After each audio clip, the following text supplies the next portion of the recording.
Hello everyone. Today I'm going to discuss about this problem called minimize number of students to be removed. So this question was asked in test series, Microsoft test series conducted by Geeks for Geeks. Okay. So what is the question? Basically, we are given an array of size n, and these elements are denoting the height of a student. So what we are given, the problem is that if a student has less or equal height than the student is standing in front of him, then he or she cannot see the assembly. Now we have to find the minimum number of students to be removed such that maximum possible number of students can see the assembly. Alright, so here if you see, if we put 9, so all numbers smaller than 9 or equal to 9 which are uh, after which are coming after 9 won't be able to see the assembly. So we have to find the minimum number of elements to be removed from this array so that maximum number of students would be able to see the assembly.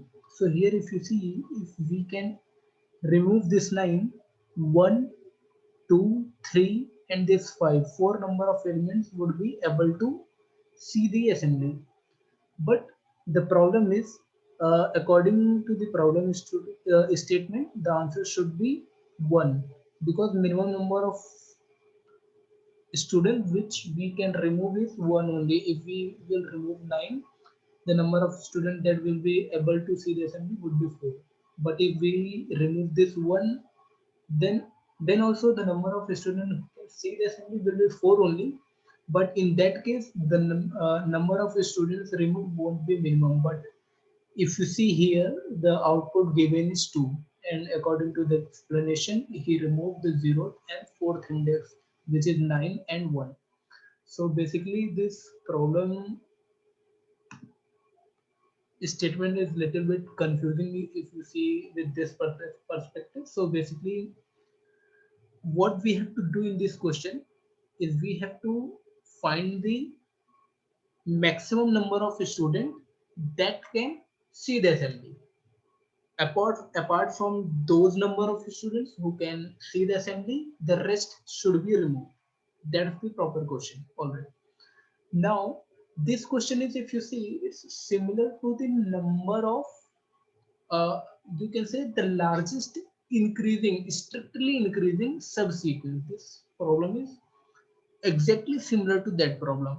So here the largest increasing subsequence would be 1, 2, 3 and 5. So basically, there will be 4 number of elements. 4 would be the largest size of increasing subsequence that we can get from this array. So the answer for this question would be total number of element minus largest number of largest increasing subsequent size. So that would be 6 minus 2, which is sorry, 6 minus 4, which is 2.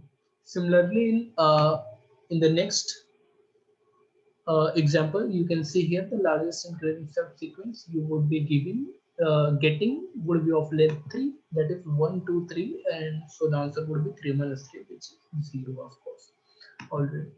So here is another test case which you can see its expected output is uh, yeah, so its expected output is 4. So basically you can the maximum number of or largest number of increasing subsequence which you can get would be this 1, 2, 3 and 9. So 8 is the total size of the array, and the largest increasing subsequence size that you are getting is 4. So basically the answer would be 8 minus 4. So 4 number of elements would get removed. So that's all about the problem statement. Now we will start coding. We will see how to code it. If you have previously done the largest increasing subsequence problem, as it's a very famous problem, if you guys know, you can solve it using the dynamic programming.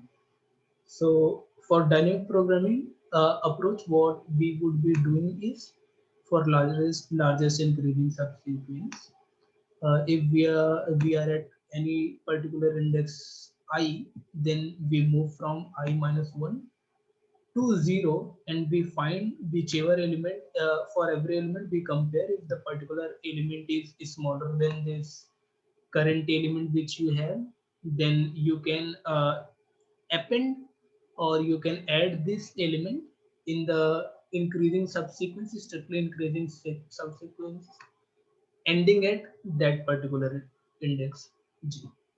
So in that way, here dp of 0 would be 1, dp of 1 would be 1, dp of 2 would be 2, as you can add it after this one. So largest increasing subsequence ending at 1 is 1. So 2 can be added. So its answer would become 1 plus 1, that is 2. Similarly, for 3, its answer would become 3. For 1, it would be 1 only. For 5, it would be 4. So in that way, you can find the largest increasing subsequence size. So, but the problem with this approach is its time complexity is order of n square. So if you see the problem constraint, you're given a range of n is 10 to the power 5. So you have to basically solve in order of n log n. So for that, what we basically do, there is another approach of getting the largest increasing subsequence. So that approach is not for getting the largest subsequence, but getting the size of largest increasing subsequence. So we basically take a vector.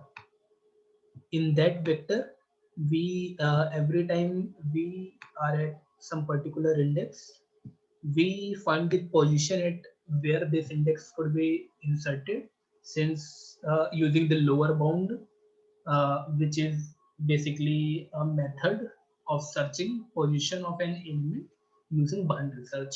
So we would be using that inbuilt method called lower bound.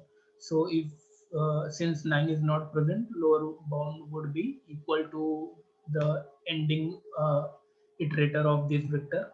Since if you don't find anything, you didn't find any particular x value, the number just greater than equal to x in array, then lower bound return the iterator of just next of the last element.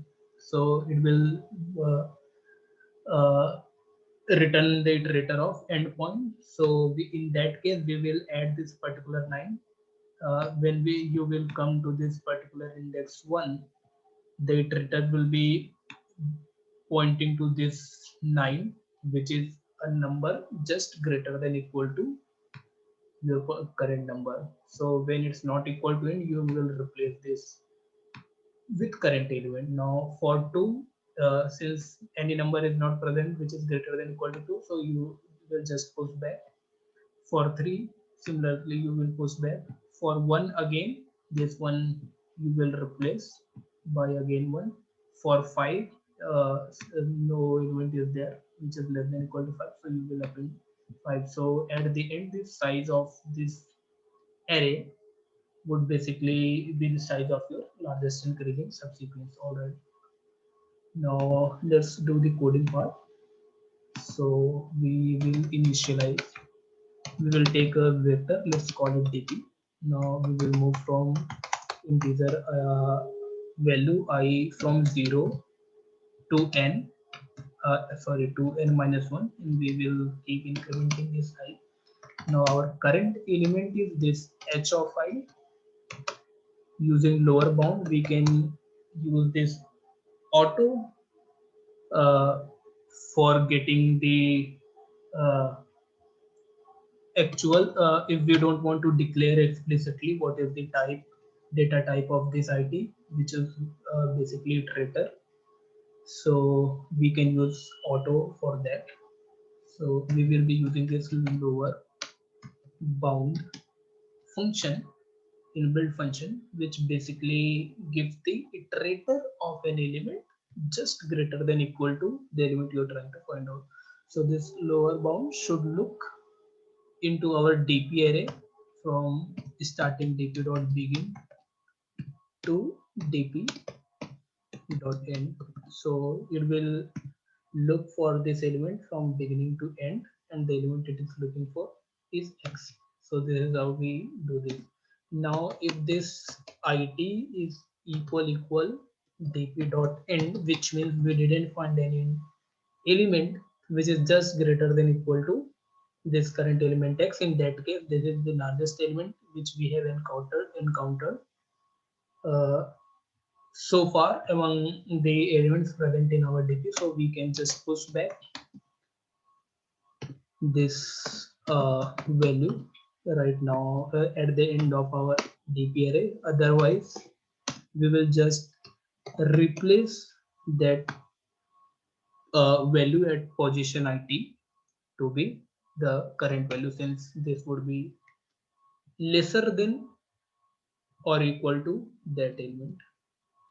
All right, so by this algorithm we will be having the at the end whatever would be the size of dp, our dp array, that would be basically the size of largest increasing subsequence. Yeah, if you have any problem with the largest increasing subsequence, you can go and watch another video for finding the largest increasing subsequence algorithm. So, all right. So basically here we have to tell the number of students which needs to be deleted in order to have the maximum number of students who can watch the assembly. So the largest increasing subsequence is basically telling us the maximum number of students who can watch the assembly. So the number of students who gets removed would be n minus size of our DP array. Okay, so let's check it out. I will compile and run first, and then we'll proceed to submitting the problem. Alright, so for the first case the answer is coming to be 2, which is correct only. Now let's submit it. Okay, okay. Yeah, so it got submitted. All right, so guys, I will be basically uploading the videos related to the data structure and algorithm problem. So if you like this content, you can subscribe and you can comment down for videos or problems which you need or want me to discuss. So I will basically make another video on that. All right, so thank you.